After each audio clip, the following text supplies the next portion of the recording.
अफगानिस्तान में तालिबान का कहर लगातार बढ़ता चला जा रहा है और तालिबान ने अफगानिस्तान के 17 प्रांतों पर कब्जा कर लिया है। एक एक करके तालिबान ने अफगानिस्तान के 34 में से 17 प्रांतों पर कब्जा कर लिया है। बताया यह जा रहा है कि तालिबान काबुल से अब महज 50 किलोमीटर की दूरी पर रह गया है। ऐसे ही हालात रहे तो बहुत जल्द तालिबान काबुल पर भी कब्जा कर लेगा, क्योंकि लगातार अब एक के बाद एक कई बड़े शहरों पर तालिबान का कब्जा होता चला जा रहा है और अब वो काबुल से महज 50 किलोमीटर की दूरी पर है। हालांकि अफगानिस्तान सरकार का कहना है कि वो अभी भी पूरी ताकत से आखिरी दम तक लड़ेंगे।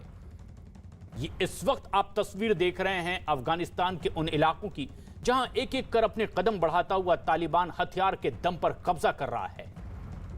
हालांकि उसके जुल्म के खिलाफ लगातार आवाज बुलंद की जा रही है और लोग इससे लड़ने की भी बात कह रहे हैं, लेकिन तालिबान अब एक एक कर कई शहरों पर कब्जा कर चुका है। और ये तस्वीरें आप देख रहे हैं जरंज की, सरे पुल, तालकान, फराज, सेबगान, ऐसे कई और इलाके हैं, दुरुंज के, ऐबक के और पुले खुमरी, ऐसे कई इलाके जहां एक एक कर आगे बढ़ते हुए हथियार के दम पर हिंसा करते हुए तालिबान अब कब्जा कर रहा है। हालांकि तालिबान की ओर से भी बयान आ रहे हैं कि वो किसी दूतावास को निशाना नहीं बनाएगा, लेकिन इन बयानों पर लोग ज्यादा भरोसा नहीं कर रहे हैं। अफगानिस्तान के एक एक प्रांत पर तालिबान कब्जा करता चला जा रहा है। काबुल से वो कुछ ही दूरी पर है। तालिबान के बढ़ते खतरे को देखते हुए काबुल के लोगों का जाना भी अब शुरू हो गया है। काबुल एयरपोर्ट पर लोगों की भारी भीड़ दिखी जा रही है और ये इस बात की गवाही दे रहे हैं कि कैसे तालिबान का खौफ अब लोगों के दिलों में घर कर चुका है। वहां लोग अपने सामान लेकर के अब अफगानिस्तान से बाहर की फ्लाइट का इंतजार करते दिखाई दे रहे हैं।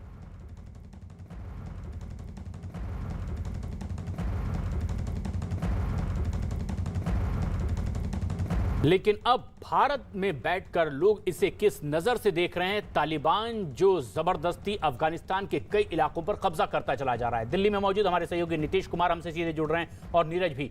नीतीश, अब सवाल ये कि दिल्ली से, भारत से इसे कैसी कार्रवाई के तौर पर देखा जा रहा है? अंतर्राष्ट्रीय स्तर पर क्या खबरें? देखिए, भारत के लिए तो किसी भी तरह से तालिबान का अफगानिस्तान में सत्ता पर काबिज होना भारत के हित में नहीं है। मैं आगे बढ़ूं उससे पहले जो अपडेट्स आ रहे हैं, अभी कुछ देर पहले भारतीय खुफिया एजेंसियों के कुछ लोगों से जो तालिबान जो अफगानिस्तान पर नज़र रखते हैं उनसे बातचीत हुई है प्रशांत। उनका ये कहना है कि तालिबान ने काबुल को पहुंचने वाली जितने भी सप्लाई चेन्स थे जो आर्मी अफगान सुरक्षा बलों के, उसको जो है काट दिया है। इसके अलावा कांधार में बहुत ही खौफनाक मंजर है। वहाँ पे 2-3 दिनों से जो सैनिक पकड़े जा रहे थे अफगान फोर्सेस के, उनको एग्जीक्यूट किया जा रहा है पब्लिकली। इसके अलावा जो सुरक्षा बलों की गाड़ियाँ हैं उसमें बैठकर तालिबान के जो लड़ाके हैं वो पूरे शहर में घूम रहे हैं, लोगों को टॉर्चर किया जा रहा है।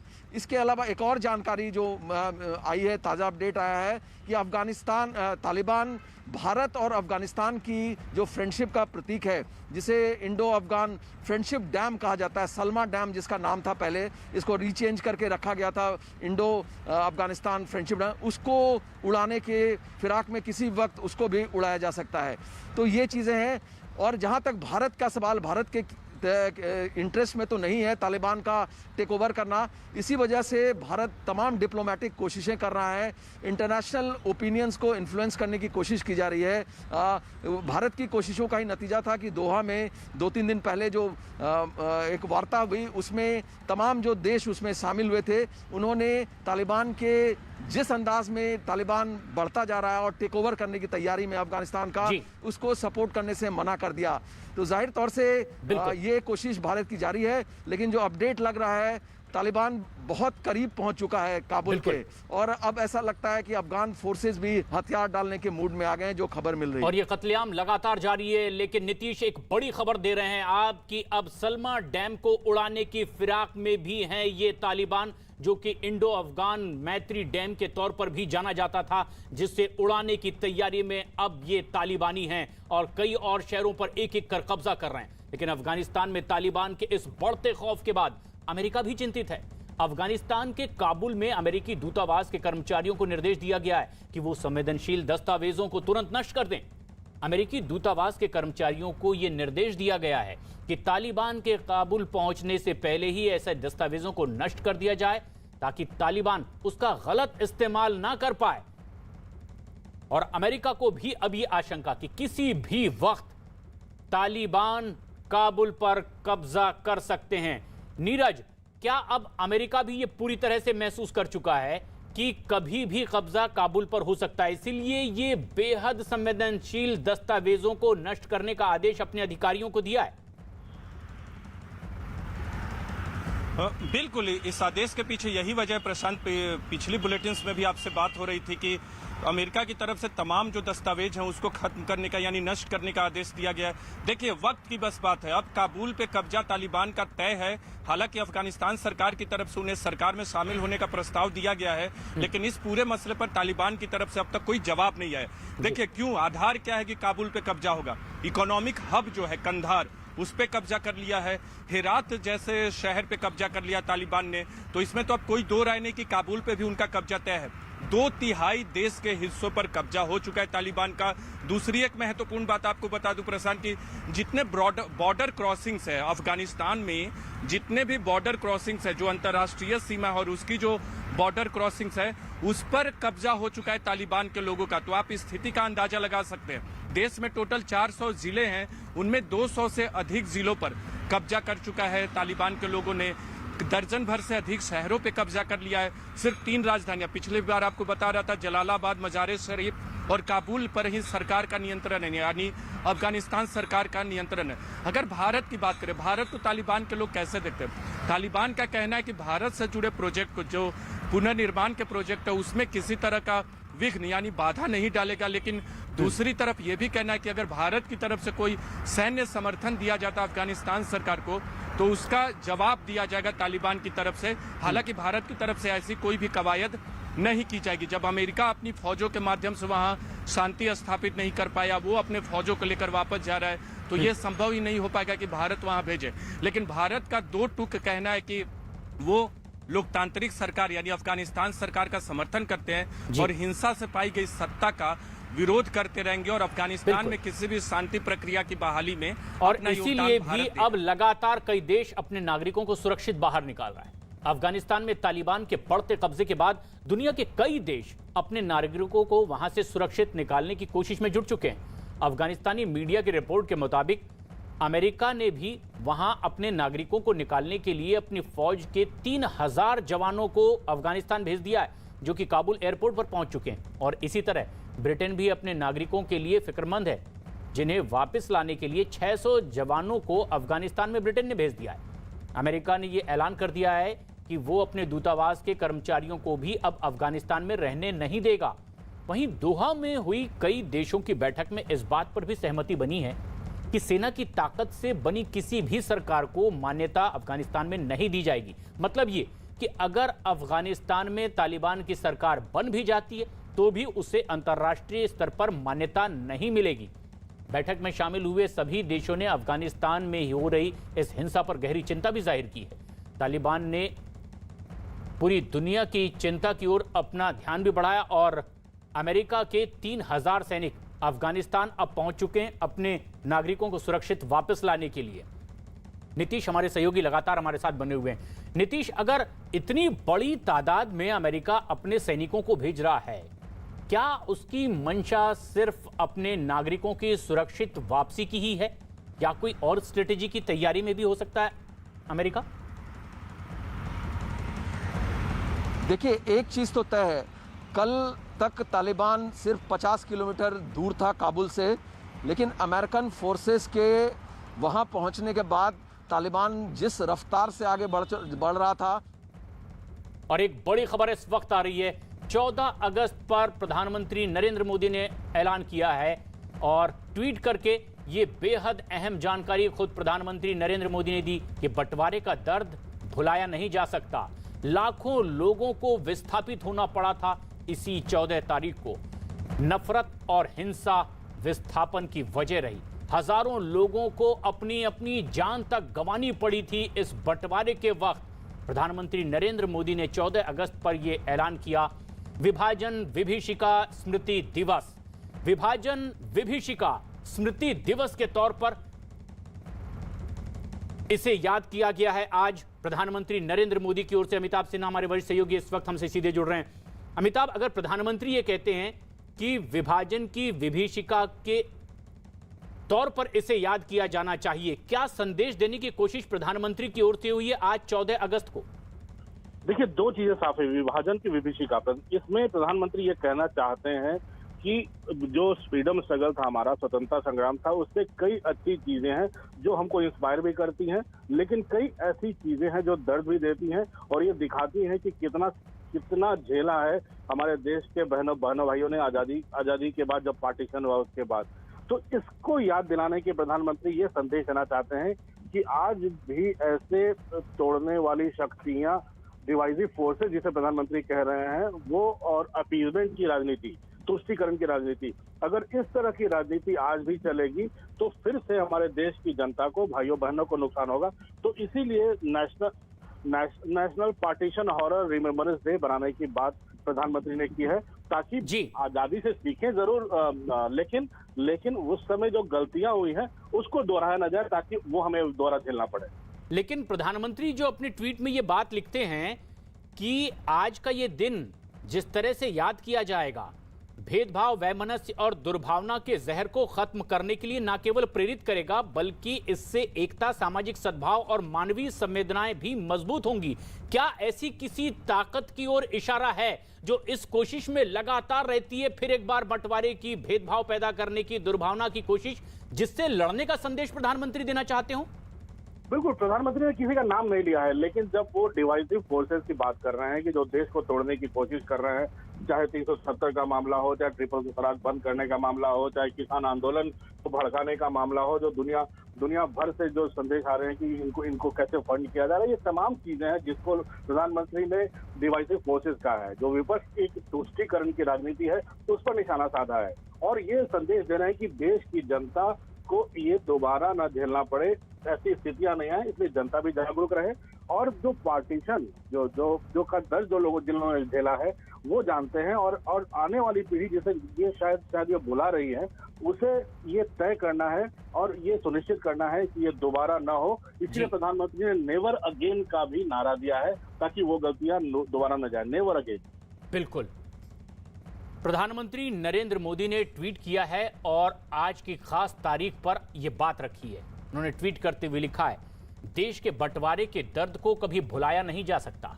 नफरत और हिंसा की वजह से हमारे लाखों बहनों और भाइयों को विस्थापित होना पड़ा और अपनी जान तक गंवानी पड़ी है। उन लोगों के संघर्ष और बलिदान की याद में 14 अगस्त को विभाजन विभीषिका स्मृति दिवस के तौर पर मनाने का निर्णय लिया गया है। विभाजन विभीषिका स्मृति दिवस का ये दिन हमें भेदभाव, वैमनस्य और दुर्भावना के जहर को खत्म करने के लिए न केवल प्रेरित करेगा, बल्कि इससे एकता, सामाजिक सद्भाव और मानवीय संवेदनाएं भी मजबूत होंगी। प्रधानमंत्री नरेंद्र मोदी का यह बेहद अहम ट्वीट आज के दिन को लेकर। लेकिन एक ऐसी कोशिश वहां अफगानिस्तान में हो रही है, तालिबान का कब्जा हिंसा के दम पर। और तालिबान के प्रवक्ता सुहेल शाहीन ने न्यूज एजेंसी ANI से लेकिन कहा कि तालिबान की ओर से राजनयिकों और दूतावासों को कोई खतरा नहीं है। सुहेल शाहीन ने कहा है कि तालिबान किसी दूतावास को निशाना नहीं बनाएगा। Assurance to diplomats and embassies that there is no danger from our side to them, and that we will not target any embassy, any diplomat. That we have said in our statements not once but many times. So it is our commitment. तो यहाँ all India मदरसा board के chairman और मौलाना याकूब बुलंदशहरी ने तालिबान के 17 प्रांतों पर कब्जे को अफगानिस्तान का अंदरूनी मामला बता दिया। हालांकि सामाजिक कार्यकर्ता अदनान सिद्दीकी ने तालिबान के तरीके को गलत बताया है।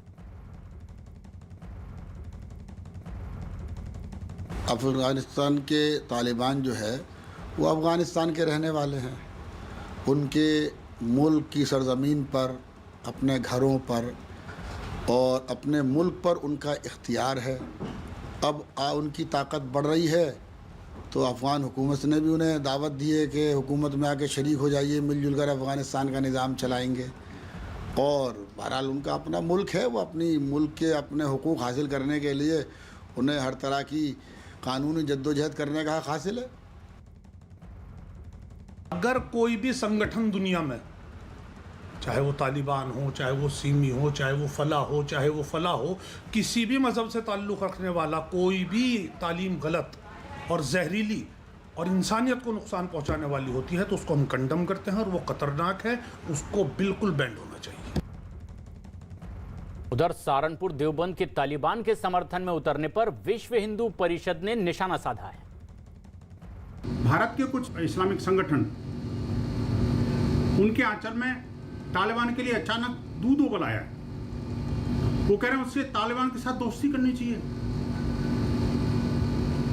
इससे उनकी मानसिकता, उनकी जिहादी सोच, उनकी आतंकी जो कर्म है, वो अंदर की मनोवृत्ति है, वो उजागर हो रही है।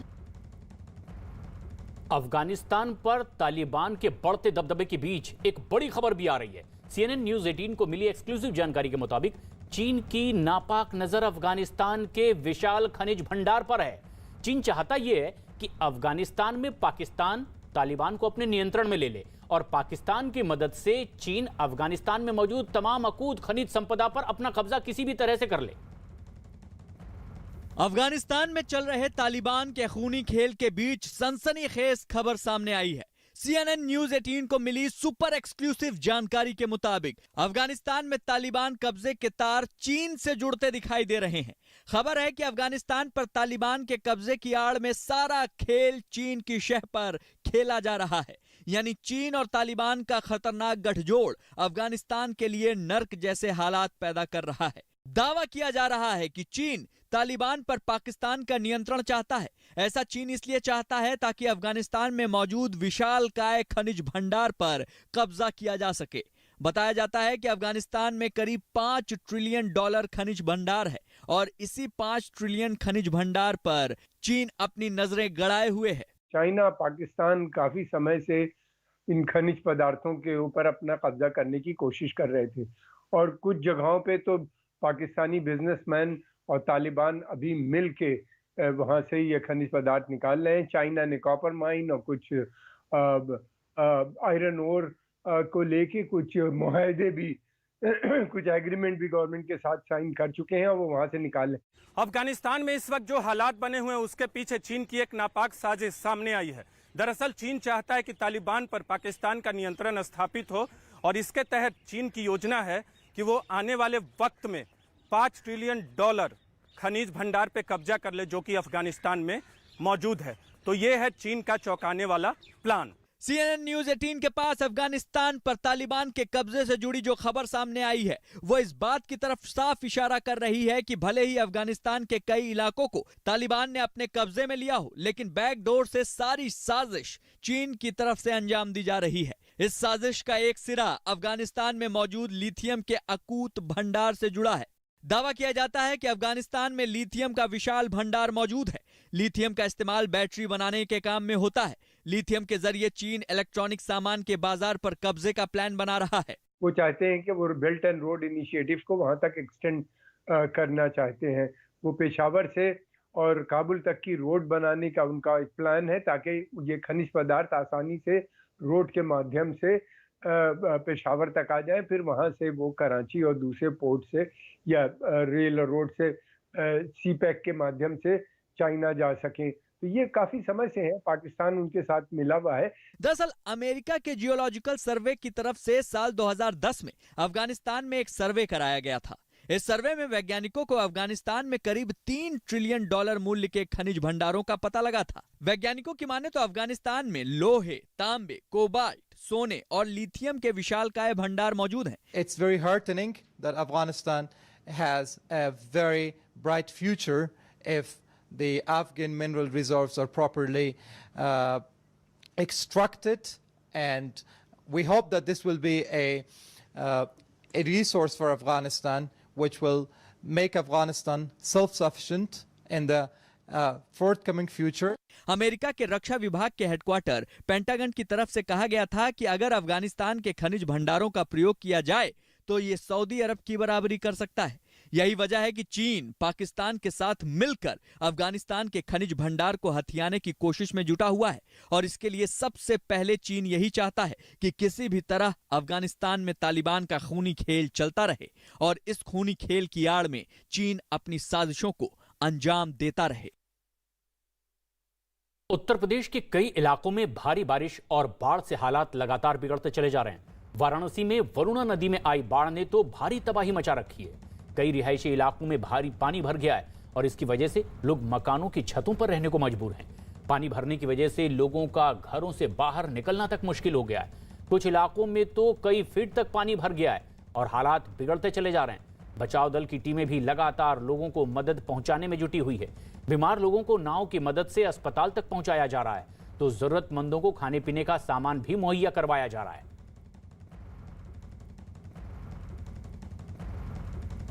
बाढ़ की वजह से डूबे इलाकों में उन लोगों की मुश्किलें और ज्यादा बढ़ गई है जिन्हें बाढ़ के साथ साथ बीमारी ने भी अपनी कैद में ले लिया है। पानी की वजह से वो अस्पताल भी नहीं जा पा रहे हैं और इसके बाद बचाव दल की टीमें उन्हें घरों में पहुंच रही है और नाव की मदद से उन्हें बाहर निकाला जा रहा है। कहते हैं जल और अग्नि में किसी का जोर नहीं चलता, जिसकी तस्वीरें हम खुद देख रहे हैं। न्यूज 18 की टीम वरुणा नदी के बीचों बीच है। पूरा का पूरा इलाका डूबा हुआ है और आप हमारे पीछे देखिए, ये पूरा का पूरा पानी है, सब कुछ यहाँ डूबा हुआ। और देखिए रेस्क्यू, एक तरीके से कहा जाए तो रेस्क्यू करते हैं नगर निगम के लोग जो यहाँ नाव चलाते हैं, बोट चलाते हैं। अब इनकी तबीयत खराब, अब देखिए कैसे सीढ़ी के जरिए एक सीढ़ी से दूसरे सीढ़ी पर आए, दूसरे घर पर आए, अब इनको पकड़ कर यहाँ से कैसे निकाला जा रहा है। इससे आप अंदाजा लगा सकते हैं कि अगर आप बीमार हो गए और आप मुसीबत में हैं, जल के बीच में फंस गए हैं, चारों तरफ पानी ही पानी, जहाँ हम खड़े हैं एक मंजिल के ऊपर खड़े हैं, यानी नीचे 10 से 20 फुट पानी है, उनको कैसे ले जाया जा रहा है ये आप देख सकते हैं कि कैसे उनको मदद की जाती है, कैसे जो पूरी कोशिश की जाती है लोगों की तरफ से। यहाँ के जो लोग काम कर रहे हैं उनसे इस बात का अंदाजा आप लगा सकते हैं कि कैसे वो कोशिश करते हैं, कैसे वो जो है यहाँ रहते हैं। हम खुद यह एक दीवार पर खड़े हैं और ये दीवार पूरी की पूरी डूबी, अगर आप देखें तो पूरा एक मंजिल डूबा हुआ और इस दीवार पर हम खड़े हुए हैं। इसके आगे आप नहीं जा सकते, पूरा बरुणा नदी है जो जिसने रौद्र रूप पूरा धारण कर लिया। अगर इसके आगे अगर आप बढ़ने की कोशिश करेंगे तो बहुत ही रिस्क होगा, खतरा होगा, पूरा का पूरा डूबा है। और देखिए कैसे उनको यहाँ पर लाया जा रहा है और कल से इनकी तबीयत खराब है, यहाँ नाव नहीं आ पाई थी, अब वो धीरे धीरे यहाँ पर पहुँच रहे हैं, यहाँ पर आ रहे हैं। उनको एक तरीके से कहा जाए रेस्क्यू ही कहा जाएगा इसे, कि उनको कैसे घर से निकाल कर लाया गया है। और बहुत ही तबीयत खराब है, उनकी उम्र भी है, तो कितने आराम से वो यहाँ आ रहे हैं। उनके घर के लोग हैं, छतों पर खड़े हैं, वो कितना परेशान, उनके चेहरे को देखकर उनकी मायूसी, उनकी दुख, उनके दर्द का अंदाजा लगाया जा सकता है। तो बाढ़ में फंसे इन लोगों तक जब मदद पहुंच रही है तो बचाव दल का ये लोग शुक्रिया भी अदा कर रहे हैं। आपको बीमार हो गए हैं? बहुत ज्यादा पेट में दर्द है, लैट्रिन हो रहा है। तो रात से परेशान है आप? कल दिन में तो अभी यहाँ नाव नहीं मिल पा रही है? नहीं मिल पा रही है, कोई नहीं, कोई जुगाड़ नहीं, कोई चीज का जुगाड़ नहीं है। तो देखिए परेशान है, अब यहाँ से इनको डॉक्टर के यहाँ ले जाया जा रहा है, चिकित्सक के यहाँ ले जाया जा रहा है। और सीढ़ी के जरिए देखिए कैसे लोग आते हैं। जिंदगी बहुत ही मुश्किलात में फंस गई है क्योंकि पानी ने अपना रूप रौद्र रूप धारण कर लिया। लिहाजा अब ऊपर वाला इनकी मदद करे, प्रशासन इनकी सहायता करे। जो यहाँ टीमें लगी हैं, बोट चलाने वाले, जो नाव चलाने वाले हैं, वो कम से कम इस वक्त इनके लिए किसी भगवान से कम नहीं है। जो नगर निगम या जो दूसरे लोग लगे हैं, स्थानीय लोग लगे हैं, वो इनकी सेवा कर रहे हैं। कितनी बीमारी हालत में ये देखकर आपके भी रोंगटे खड़े हो जाएंगे। वीडियो जर्नलिस्ट के साथ अजीत सिंह, न्यूज 18, वरुणा नदी, वाराणसी। तो यहीं बचाव दल की टीमों ने भी बताया है कि जरूरतमंदों तक किस तरह से खाने पीने का सामान भी पहुंचाया जा रहा है। नक्की घाट पे लोग परेशान थे, बीमार थे, एनडीआरएफ की टीम भी आई है, अब उनको लेकर यहाँ से जा रही है।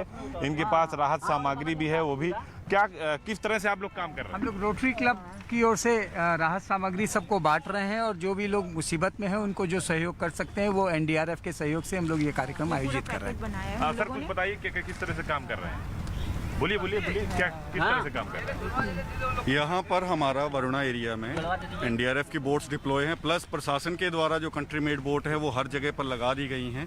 जहाँ जहाँ नीडी है, कॉल आती है, उनको हम इवैक्यूएट भी करते हैं। प्लस प्रशासन और जो बाकी स्वयंसेवी संस्थान हैं उनकी सहायता से हम लोग रिलीफ मटेरियल भी डिस्ट्रीब्यूट करवा रहे हैं। आप इनको ले जा रहे हो, बहुत देर से परेशान थे हम लोग देख रहे थे। ठीक, जैसे हमें कॉल आता है तो जो भी डिस्ट्रेस कॉल है, कंट्रोल रूम नंबर हमारे दिए गए हैं, बाकी यहाँ लोकल प्रशासन के नंबर शेयर किए गए हैं। कॉल आने पर उनको इवैक्यूएट कर दिया जाता है। अभी हम यहाँ से इनको निकालकर ब्रिज के पास में जो नियर बाई रोड कनेक्टिविटी होगी वहाँ पर हम इनको ड्रॉप कर देंगे और आगे इनको शिफ्ट कर दिया जाएगा। देखिए, एनडीआरएफ के दिनेश कुमार साहब थे जिन्होंने सीधे तौर पर बताया कि हमारी टीमें काम कर रही हैं, हम इनको बचा रहे हैं और राहत सामग्री भी बांट रहे हैं। जो दूसरी बोट है एनडीआरएफ की, उस पर आप देख सकते हैं कि राहत सामग्री है, जिनको जो नीडी हैं उनको दिया जा रहा है।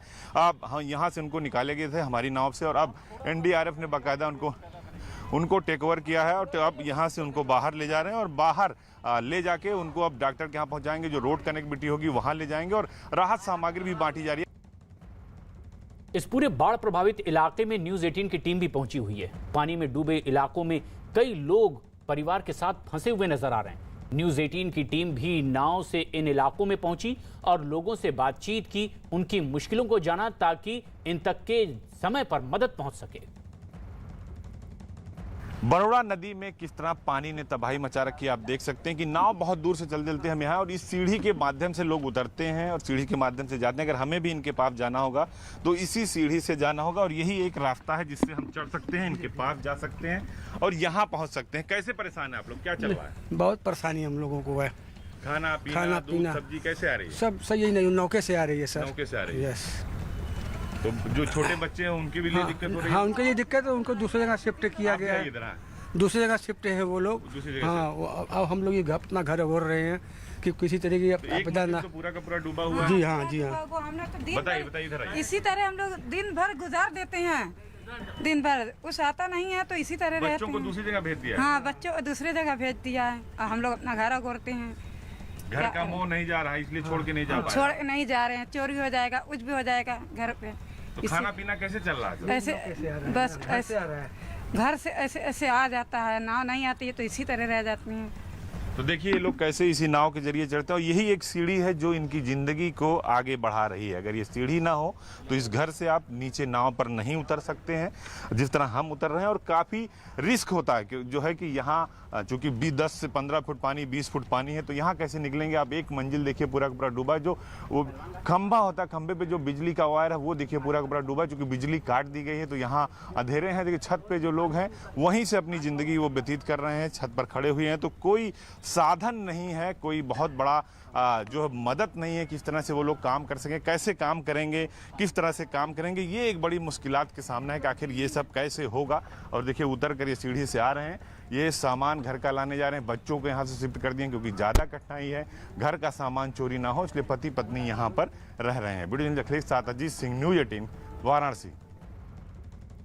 उत्तर प्रदेश के मऊ में भी बाढ़ ने लोगों की मुश्किलें और ज्यादा बढ़ा दी है। घाघरा नदी में आए उफान की वजह से करीब 100 से ज्यादा मकान बाढ़ में डूब गए और इसकी वजह से परेशान लोग वहां एक सरकारी स्कूल में रहने को मजबूर हो गए। इन लोगों ने बताया कि हर साल बाढ़ की वजह से इनका गांव इसी तरह से पानी में डूब जाता है और ये लोग स्कूल में शरण लेने को मजबूर होते हैं।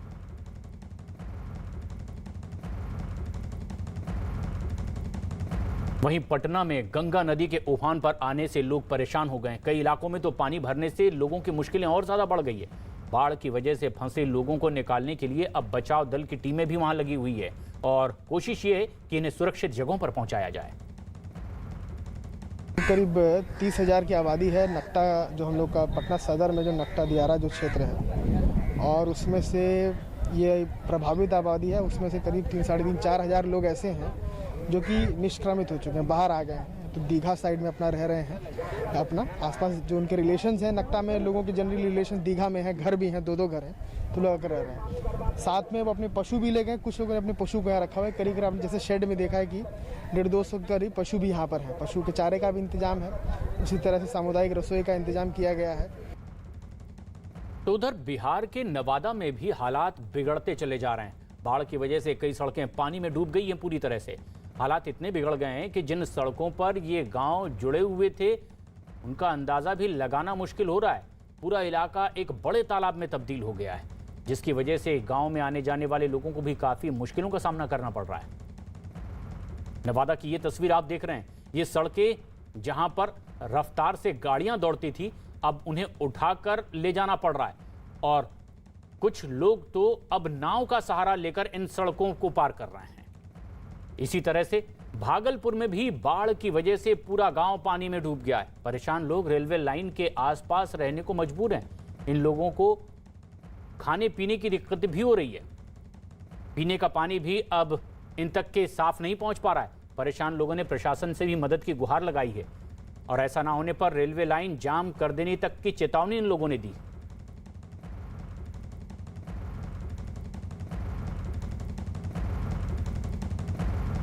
स्वतंत्रता दिवस के मौके पर अगर आप कोई चीज खरीदने की योजना बना रहे हैं तो आपके लिए जियो मार्ट और स्मार्ट सुपर स्टोर से बेहतर विकल्प कुछ नहीं हो सकता, क्योंकि यहां पर जबरदस्त ऑफर और छूट चल रही है। आज यानी कि 14 अगस्त से शुरू होकर 18 अगस्त तक चलने वाली इस छूट को फुल पैसा वसूल नाम दिया गया है, जो आज से जियो मार्ट पर शुरू हो गई है। यानी अगर आप जियो मार्ट से शॉपिंग करते हैं तो ना सिर्फ कम पैसे में ज्यादा सामान खरीद सकेंगे, बल्कि आपकी शॉपिंग जबरदस्त पैसा वसूल भी होगी। ये फुल पैसा वसूल offer smart super store, smart point और रिलायंस फ्रेश समेत कुल 200 से ज्यादा स्टोर पर मिलेगी।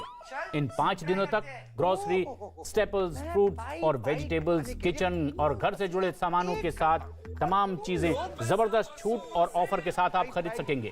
इस भारी छूट का फायदा उठाने के लिए आप अपना ऑर्डर जियो मार्ट ऐप पर दे सकते हैं और फ्री डिलीवरी के जरिए सामान आपके घर पर पहुंच जाएगा। खास बात तो यह है कि इस फ्री डिलीवरी के लिए कोई मिनिमम ऑर्डर की लिमिट भी नहीं रखी गई है।